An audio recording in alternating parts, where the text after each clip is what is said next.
Hey everybody, this is your friendly neighborhood movie fan coming to you again. I wanted to make a video about something that a lot of people are talking about today, because apparently it just happened, and I wanted to make my own video about it. And that is the unfortunate passing of Stan Lee, the Marvel Comics writer. A lot of people consider him a legend, and in some ways I do too. I read 3 comics primarily as a kid, Superman, Spider-Man, and the Fantastic Four. Those were the ones that I read. I was familiar with some of the other characters, but those were the ones that I read.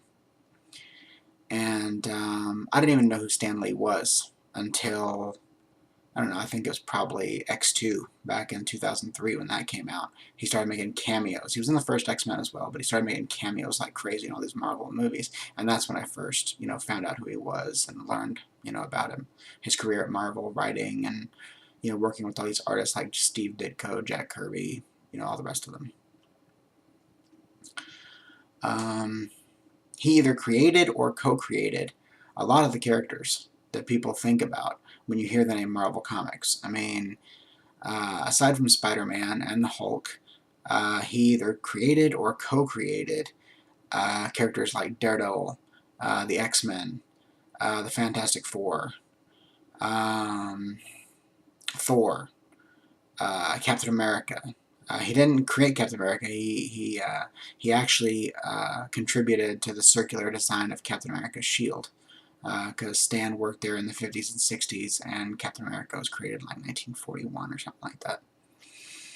But he did contribute to the design of Captain America's shield, so that he co-creator for that.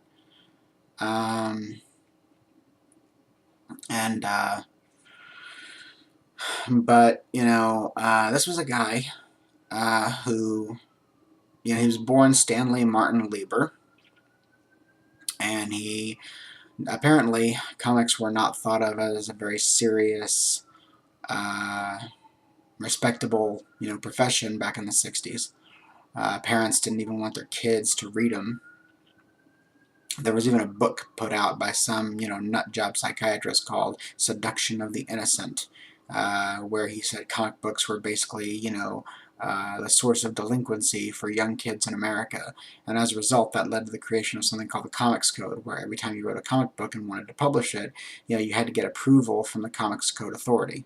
And you couldn't, mention things like drugs, you couldn't mention things like sex, you couldn't mention things like, undue violence, all these check boxes that you had to, deal with. And it was basically censorship, from what I understand. It was basically censorship. But Stan Lee, pushed on, through that. And like I said, they weren't considered respectable at the time, so he took his name, Stanley, and chopped it in half. Put a space in there, Stan Lee. And that's what he was known by for, most of his life.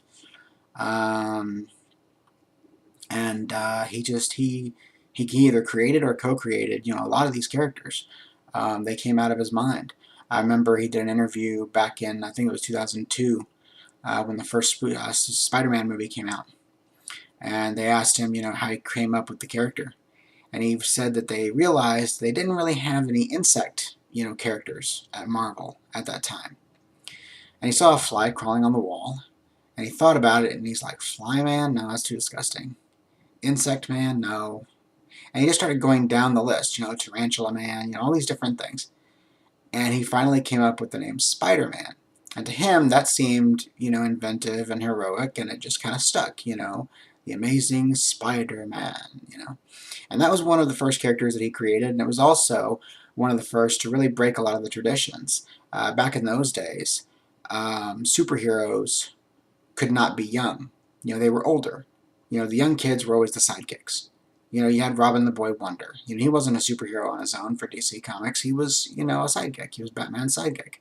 And that's the way that a lot of the comics world, thought of, young teenage characters. But Stan Lee thought about it, and he's like, no way. I'm going to make this guy, I'm going to make Spider-Man a teenager. Sorry, I'm going to make Spider-Man a teenager.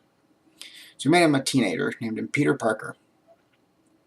And, gave him girl problems, gave him financial problems, gave him acne problems, all these different teenage problems. Because he wanted his audience, which was mostly kids back then, he wanted his audience to identify with the character. And how do you identify with someone that you have absolutely nothing in common with? So that's what he did. He went and he started doing that kind of thing, and the rest is history. I mean, he created a world, basically. A literary world that a lot of people have grown over the years to love and respect. And it is about 5:30 p.m. Central Time right now as I'm recording this. And I don't know when exactly it happened. It happened sometime today, I think. But all the news media outlets are, going nuts. Stan Lee dead at 95. And that's like, holy moly. So, so I just he was a legend. He really was. He gave so many people, including me, something really good that was entertaining and hopeful and inspiring. And, when I first thought about it, I'm a Christ follower, so my first thought was, I hope he, accepted Jesus, that he's in heaven with Jesus now. A lot of people are going to condemn me for that. They're like, how dare you bring that kind of thing into this? Like, you know what, shut up. This is my post. You don't like it, you don't have to. I'm going to say that because that's what I believe. Because I do hope that he's in heaven with Jesus now. I really do. He seemed like a very nice man. I never had the pleasure of meeting him, but he seemed like a very nice man. And God gave him a gift for storytelling, and he really used it to better a lot of people's lives. So, that's what I hope, is that he's in heaven with Jesus now. So, one of his favorite phrases was "Excelsior." So, to you, Stan. You know, um, God bless. Tons of comfort and prayers to his family, his daughter and his family. And I guess that's it for right now. His characters will live on, in some form, whether it's books, film, television. His characters will keep living. But he's the one that started them all. And so, thank you, Stan. Thank you, Mr. Lee. Excelsior. And God bless to your family. This is your friendly neighborhood movie fan signing off.